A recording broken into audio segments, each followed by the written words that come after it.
Hello guys, welcome back to our channel.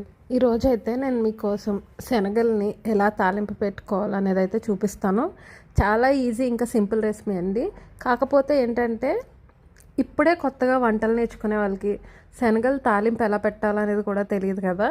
So ఈ video అయితే వాళ్ళ కోసం మాత్రమే. నాకు తెలిసి ఈ శనగలు తాలింపు పెట్టడం ఎవరికి రాదురా బాబు అని అనుకునే వాళ్ళు చాలామంది ఉంటారు. బట్ ఈ వీడియో అయితే మీకోసం కాదండి. ఇది ఇప్పుడే వంటలు నేర్చుకునే వాళ్ళకి, ఇంకా బ్యాచిలర్స్కి, ఇలాంటి వాళ్ళకైతే యూజ్ అవుతుంది. అయితే మనం దీని ప్రాసెస్ ఎలాగో చూసేద్దాం. ఇప్పుడు దీనికి ఏం చేయాలంటే, స్టవ్ పైన కడాయి పెట్టుకుని దాంట్లో కొద్దిగా ఆయిల్ వేసుకుని అందులో శనగపప్పు, ఆవాలు, జీలకర్ర, కరివేపాకు, ఇంకా ఎండుమిర్చి వేసుకుని కొంచెం సేపు వేయించుకోవాలి. అవి వేగిన తర్వాత మనం శనగలు ముందే ఉడకపెట్టి పెట్టుకోవాలండి. కొంచెం సాల్ట్ వేసి ఉడకపెట్టుకోవాలి. అవి మెత్తగా అవ్వాలన్నమాట. మెత్తగా అయిన తర్వాత మనం ఆ వాటర్ని స్ట్రెయిన్ చేసేసుకొని తర్వాత ఆ శనగల్ని మనం ఈ తాలింపులో అయితే వేసేసుకోవాలండి.